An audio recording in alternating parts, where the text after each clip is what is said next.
O Senhor esteja convosco. Ele está no meio de nós. Proclamação do Evangelho de Jesus Cristo, segundo Marcos. Glória a vós, Senhor. Naquele tempo, Jesus saiu de novo da região de Tiro, passou por Sidônia e continuou até o mar da Galileia, atravessando a região da Decápole. Trouxeram então um homem surdo que falava com dificuldade e pediram que Jesus lhe impusesse a mão. Jesus afastou-se com o homem para fora da multidão. Em seguida, pôs os dedos nos seus ouvidos, cuspiu com a saliva, tocou a língua dele. Olhando para o céu, suspirou e disse: Éfata, que quer dizer abre-te? Imediatamente, seus ouvidos se abriram, sua língua se soltou, e ele começou a falar sem dificuldade. Jesus recomendou com insistência que não contassem a ninguém, mas quanto mais ele recomendava, mais eles divulgavam. Muito impressionados diziam: ele tem feito bem todas as coisas. Aos surdos faz ouvir e aos mudos falar. Palavra da salvação. Glória a vós, Senhor. Bendize, ó minha alma, ao Senhor. Bendirei ao Senhor toda a vida. Bendize, ó minha alma, ao Senhor. Bendirei ao Senhor toda a vida. Caríssimos irmãos e irmãs, a liturgia deste 23º domingo do tempo comum nos apresenta, mais uma vez, a dinâmica curativa de Jesus Cristo, como acontece de fato a sua experiência de tocar a humanidade e devolver a dignidade. É importante, para entendermos o Evangelho, retomarmos aquilo que ouvíamos na primeira leitura. O profeta Isaías, ele vai dizer do tempo messiânico. E o tempo messiânico, ou o tempo do Messias, ele seria marcado por elementos muito próprios de cura, de libertação.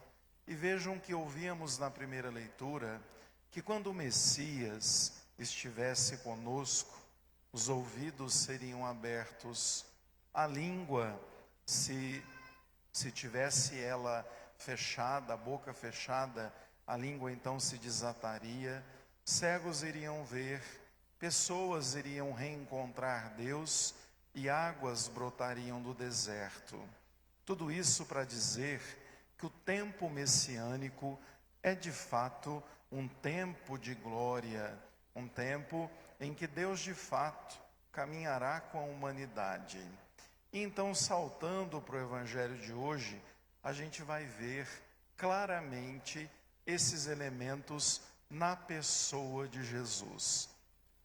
O Evangelho responde ao tempo messiânico, deixando claro que Jesus é aquele que veio para tornar realidade o projeto do reino de Deus.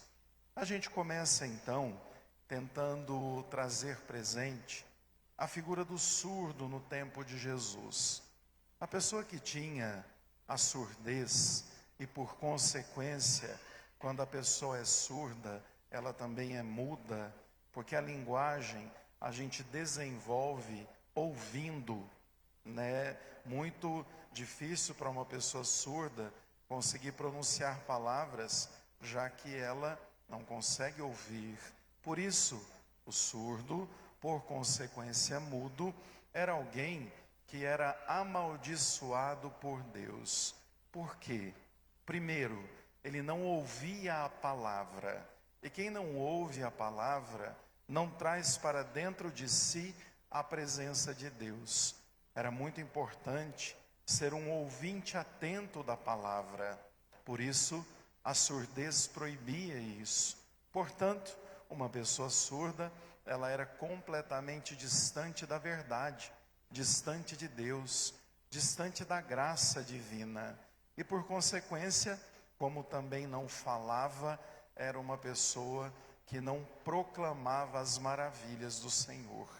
Então veja, 2 pontos em que mostra que a surdez naquele tempo era uma das piores doenças que uma pessoa podia ter.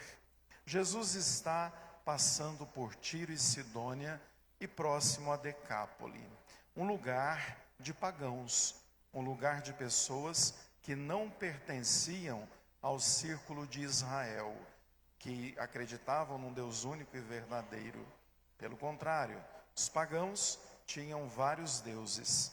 E aí então, mesmo sendo pagãos, eles trazem um homem surdo para que Jesus o tocasse. Interessante que essa dinâmica do toque de Deus é algo muito profundo, porque o toque de Deus, ele transforma. Foi o mesmo toque que criou o homem e a mulher e o moldou do barro, o mesmo toque que dá vida, o mesmo toque do dedo de Deus que criou todo mundo, é o mesmo toque de Deus que acompanha e o toque que de fato para nós é tão importante. E Deus toca. Levam aquele homem, mas Jesus tem uma atitude muito interessante. Ele tira aquele homem do meio da multidão. O propósito dele é de fato uma relação próxima. Jesus se aproxima, ele tem proximidade e ele gosta de conversar com as pessoas, de olhar nos olhos e de ter um contato próximo. Por isso ele tira um homem do meio daquele tumulto e então realiza nele o ato de tocar os ouvidos e tocar a boca, que inclusive a gente chama de rito do éfata, que quer dizer em aramaico abrir-se. Vejam que então, primeiro, ele toca os ouvidos, e ao tocar os ouvidos, logo ele cospe a saliva, toca a língua daquele homem, dizendo éfata, ou abre-te. Aqui, para além da higiene, a gente pode pensar por que Jesus faz uma coisa dessas. A gente tem que entender que a saliva condensa, na verdade, tudo aquilo que somos. A ideia de Jesus tirar a saliva é que ele está tirando de si, ele está oferecendo de si a cura para aquele homem, tocando a sua língua. E aí, aquele homem ouve imediatamente e fala sem dificuldades. É oportuno a gente perceber o extraordinário de Deus aqui, porque ele podia tirar a surdez, mas aquele homem levaria um tempo para aprender e desenvolver a fala, a linguagem. E vejam que não, ele imediatamente tem a língua desenrolada, os ouvidos destampados, ele ouve e fala imediatamente. Só Deus pode fazer isso.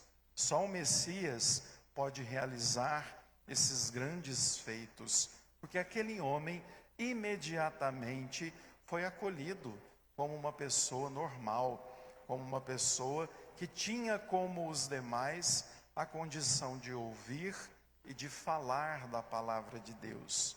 Vejam que então, depois daquele rito em que ele abre os ouvidos, destrava a língua, ele pede à multidão que não diga a ninguém. Jesus, na verdade, tem uma grande preocupação. Ele precisa formar os seus apóstolos para darem continuidade ao seu ministério. E ele temia que, na verdade, a morte acontecesse antes do tempo. Então ele é muito discreto.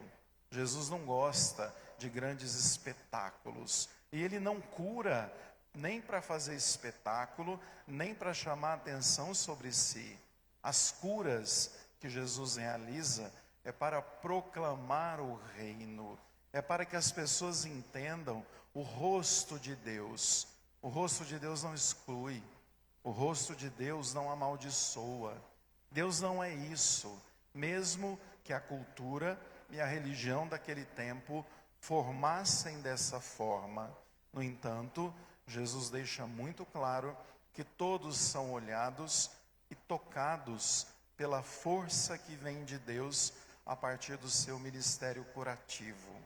Aí então, é interessante que as pessoas e a multidão que acompanhou aquele ato extraordinário disseram: ele tem feito muito bem todas as coisas.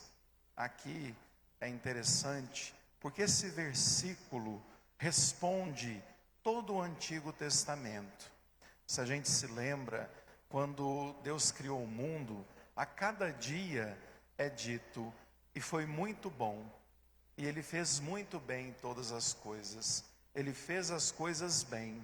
E vejam que depois, com o dedo e a mão, ele desenha o homem e a mulher do barro, toca e dá a vida.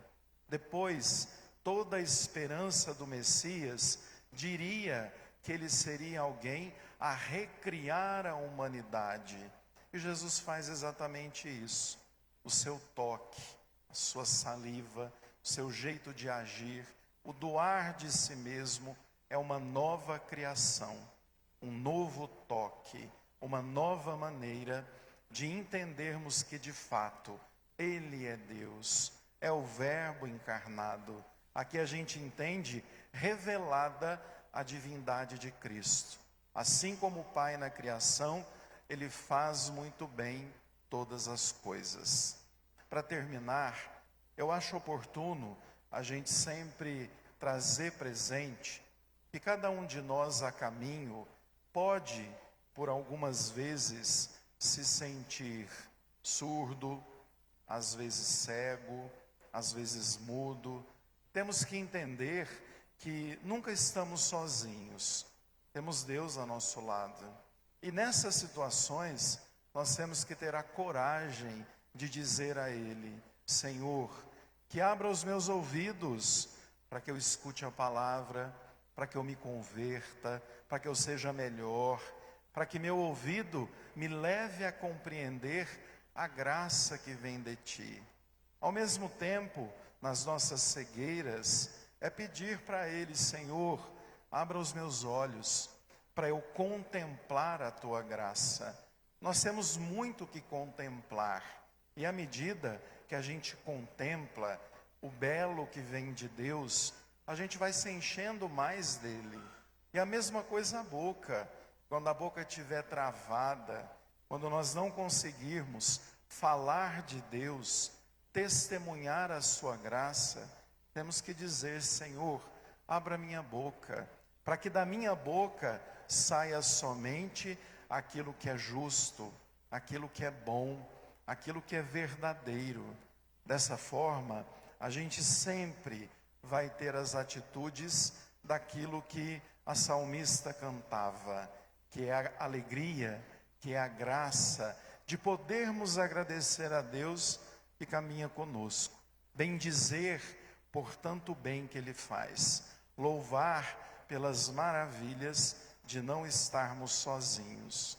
Que Deus nos abençoe. Louvado seja o nosso Senhor Jesus Cristo. Para sempre seja louvado.